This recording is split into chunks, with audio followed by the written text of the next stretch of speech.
Welcome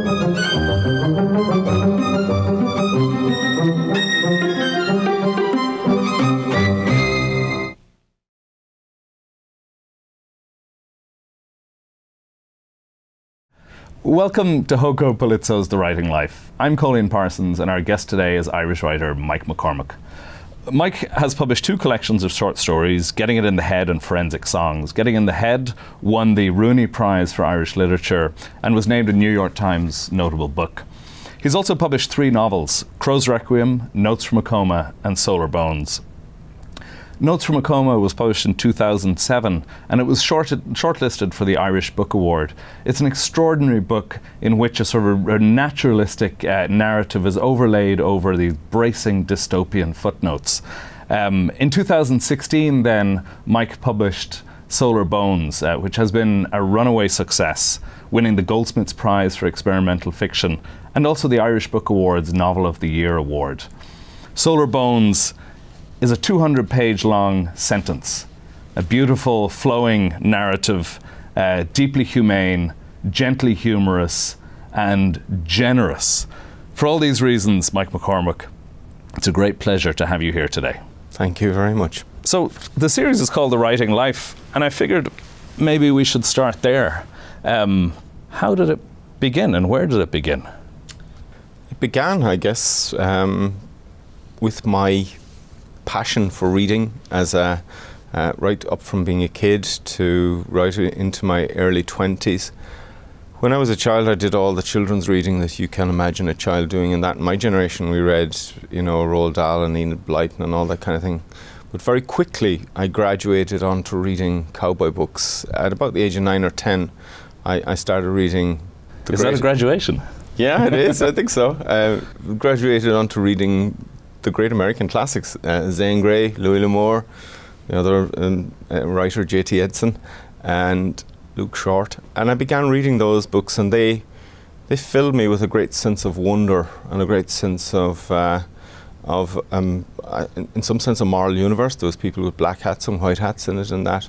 A great sense of landscape, really absolutely essential to writers like Louis L'Amour and that. And then when I grew up, I grew into my teens, and I always had a thought that I'd love to be able to do that, but it just didn't seem. I was a farm boy from West Mayo, and writers did not come from farms in West Mayo and that. So my father died when I was 18. It was big, as you can imagine, it was a big event in my life, and I stayed at home for a year to work, and during that year, when I began to read really seriously, and I discovered loads of the writers who subsequently became my heroes. I discovered one great writer, American writer, Thomas Pynchon, and he both thrilled me and scared the wits out of me and everything and that, because he certainly changed my notion of what literature could be. Previous to that, I'd had a very highfalutin notion from reading Joyce and Hess and things like that.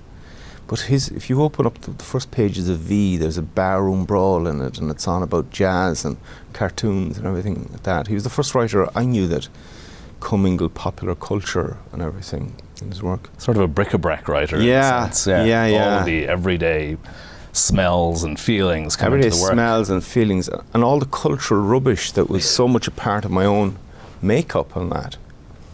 And then I read, about a year or two after that, he both thrilled me and frightened me. And then I read that he published Slow Learner, his anthology of juvenilia up to the age of 24, 25. And there's an astonishing introduction to that book in which he talked about his misgivings, his false starts, his thieving from other writers, his lack of originality. And I could have written it. I could have written that piece, I remember thinking. Yeah. And that piece kind of freed me up to, my reasoning was, if the great man suffered from these things, then it was okay for me to suffer from them and that. So it wasn't so difficult being a farm boy anymore. So I started writing then, and I was in my early 20s. I was at UCG as it was at the time, NUI Galway as it is now, studying in the west of Ireland.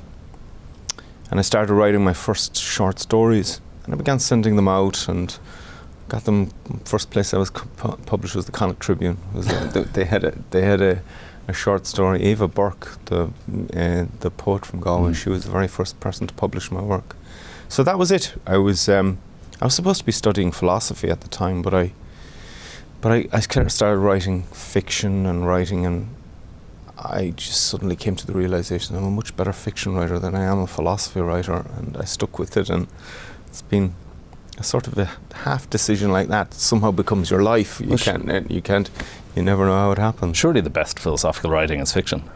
There's some dire, but I suppose fiction writers can write. Some philosophers are brilliant thinkers but cannot write. I mean, you have, some of the worst, everyone cites Kant as being such a brilliant thinker and such a terrible writer. Soupy sort of a prose. It's like wading through barbed wire, some of those sentences and that. Who else? So you've Louis L'Amour, a big influence, obviously.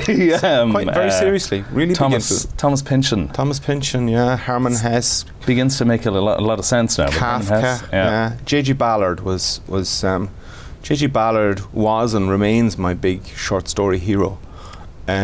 And that's where the sort of science fiction-y edge comes in, the sort of, just over the horizon of what's next to come edge. Yeah, again and again, and as you quite properly said, it holding it just this side of the surreal. Yeah.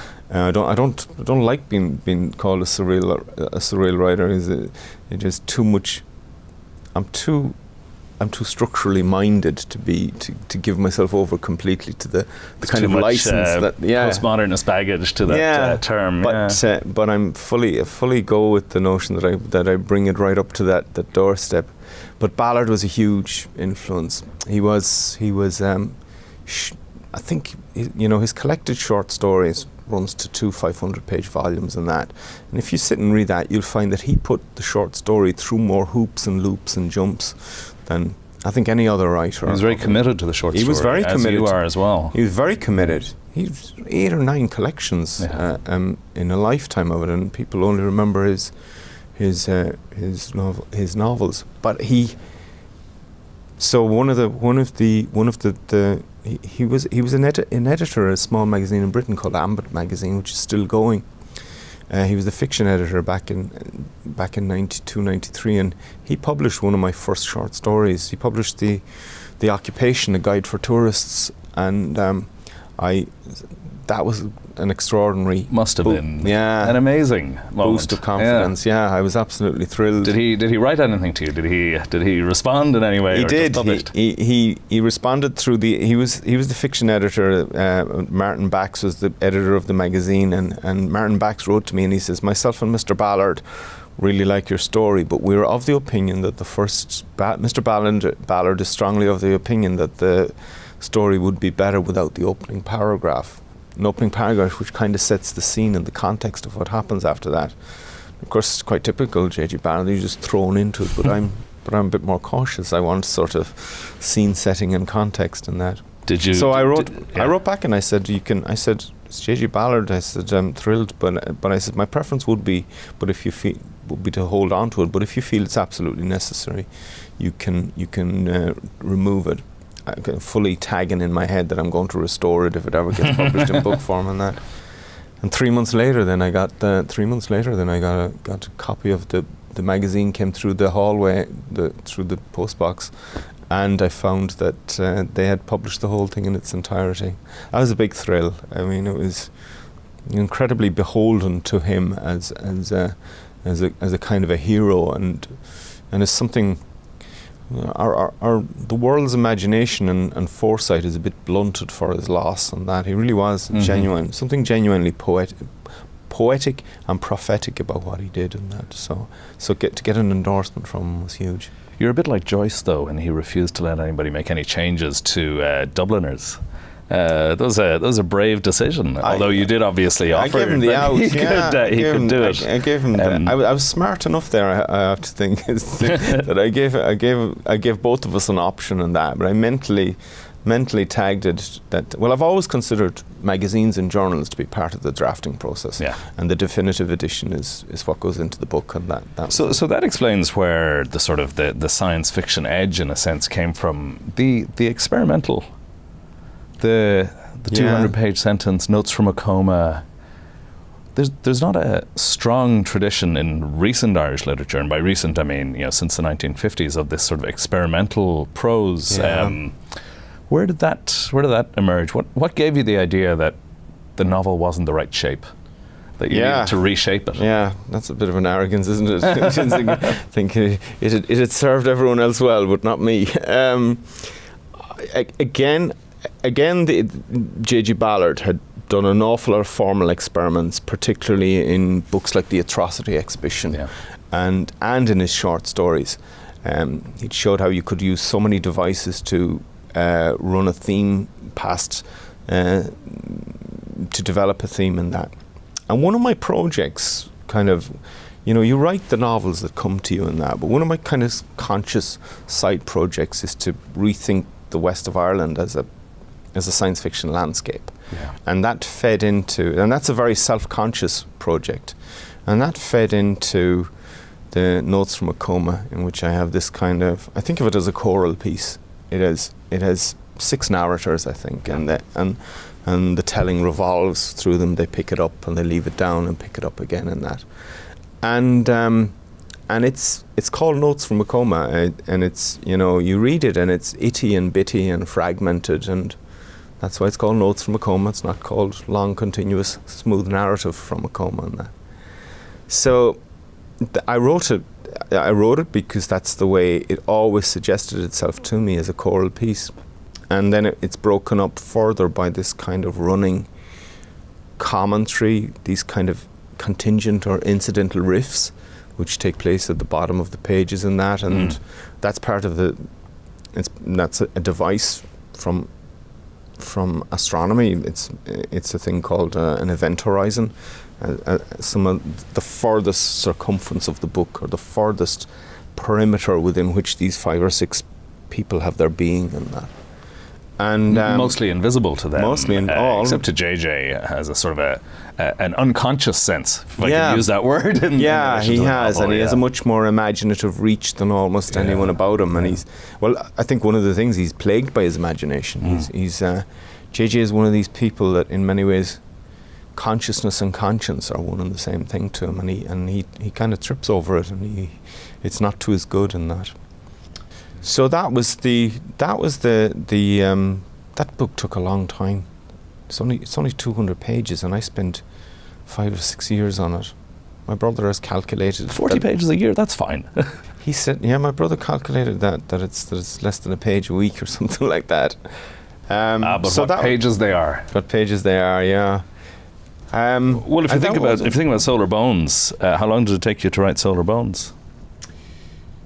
I was really amazed by that, how long it took me, is because towards the end, when I was completing it, I think it was, I got asked by someone, rang me up and says, "Do you have anything on dementia?" Says, "I'm putting together an anthology of writing, and I want to on old people and dementia. Do you have anything?" And I said, "Well, actually, I have this section on that." And so I sent them a section where the father dies in this piece. And when the book was completed and that, I went to have a look at the date in which that was published, because it had to be acknowledged and thing. And if you'd asked me, I would have said it was 3 years ago, but it was actually over 5.5 years ago. So I spent over 5 years, again, working on Solar Bones. On one sentence? One voice, one sentence, one continuous run through. And I never, and it's only one critic, Val Nolan, has pointed out that it's how antithetical it is to Notes from a Coma, that it's single voice and it's running and harmonious, and it's not at all the wading through barbed wire thickets that Notes from a Coma is. Well, there's a lightness and a flow to it I think so, and I think there's a kind of a systolic beat in it that draws you along on that. I think that's what the book was aiming for, because it's a book of the heart, I think, as well. Well, I mean, I couldn't put it down, but I couldn't put it down because there was no full stop. But I also couldn't put it down because it's an extraordinarily beautiful, humane story that flows and moves and leaps and jumps. And I thought, what possessed you to put all of this in one sentence? What was the thing that said that the one sentence would be the way to do it? Yeah, my own feeling is that I have this feeling that I didn't actually write it at all. That I just sat and took dictation for 5 or 6 years and that. And like Georgie Yates. Yeah. One of the things I've always had a sign out in my imagination that just says engineer wanted. I've always wanted to write about an engineer because I have great regard for what they do. They make the world. Writers write about it and painters paint it and that, but engineers make the world. And like even this moment here has been conjured up by generations of engineers and facilitated and accommodated by. So I have a great admiration for what they do. And there's not many books about them. They're never the heroes of any novels or even movies or anything like that. So part of me wanted to redress that. And so for years there was this sign out in my little neon sign, engineer wanted. And eventually, out of the middle distance, comes this man with this voice, Marcus Conway, and he's in his early 50s. And he's from my own hometown, Louisburgh in West Mayo. And he starts talking, and he doesn't stop for 4 or 5 years. And I think he's quite loquacious, and he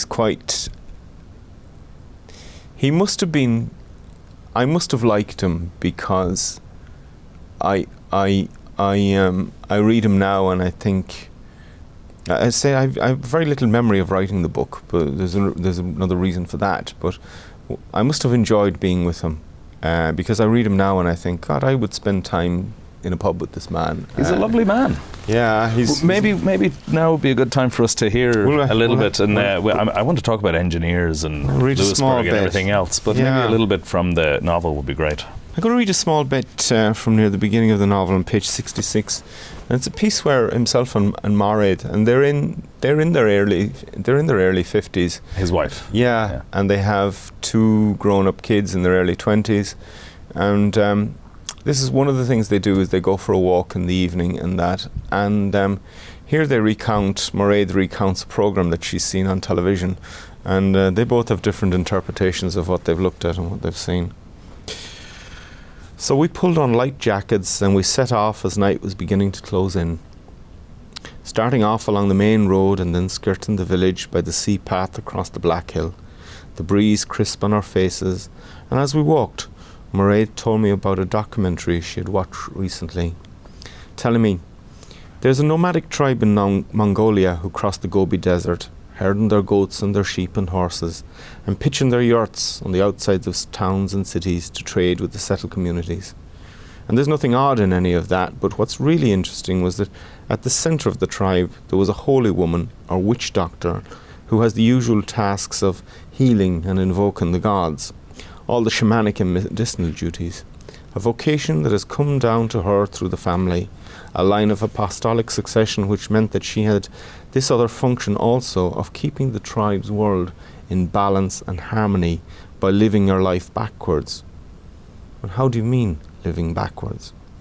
Well, I mean she walks backwards, and she talks backwards, and she rides her horse backwards, and she gets up in the middle of the night to eat her dinner, and then she goes to bed when everyone around her is beginning the day. And why would she do that? Well, this is fascinating. It's their belief, this tribe, that if everyone is walking and talking and doing the same things in the same direction, then there's a real danger that the whole world will tip over. So one person is needed to work the opposite way to keep the world balanced. Well, that makes sense. That's basic engineering. Any load-bearing structure will topple over if it doesn't have a balance and counterweight. Cranes will topple over if they're not properly weighted. I don't think they understood it as engineering. Well, probably not, but that's what it is. Some mechanisms have to be counter-geared to keep them tensioned. All I could think of was that only a woman would get a job like that. Maybe only a woman could do a job like that. One weighty and contrary soul to keep the world in balance. So there they are, the two of them out walking in the evening. You are, of course, a spoilt engineer. Oh God, to use that phrase, closet engineer, like a spoilt priest. Yeah. What is it about engineers? There's a sense of balance there in that moment. What's about the sort of? I've always thought that engineers were some of the best readers of novel structures. It's funny. I recently had a class, a graduate class, in which there was a really accomplished engineer in it, and he used to make medical facilities was what he specialised in, and he had a serious reputation in the field in that. And he'd taken this notion that to take a year out of work and to start writing a novel and that, and but halfway through the course and that, he was saying, he says structure, he says I thought we had a monopoly on the idea of structure, he says, but actually, he says, we know nothing about it compared to what the finesses that you put works of fiction and things. I was very flattered to hear that we were taking something of them that we had kind of appropriate. They thought they had exclusive rights to and that. But I studied engineering for all of 3 months. Again, it was after my father died, and I was 18, and I suddenly had this notion. I was the oldest in the family, and I suddenly had this notion that I was the man of the house and that I had a family to look after. So I was going to study engineering because that was back in the early 80s. It was the only place you could get work in Ireland, and the one I did was electronic engineering, and that was the most mathematical based of all the engineering subjects. And I knew within 3 hours of being in it, this is not for me. But I have my family all worked on. My father worked building roads. My grandfather worked on. My grandfather worked on the building of the post office tower in London. When I went over for the Goldsmith Award and got into our hotel room, and I walked over and threw open the curtain, and there in front of me was the post office tower in London.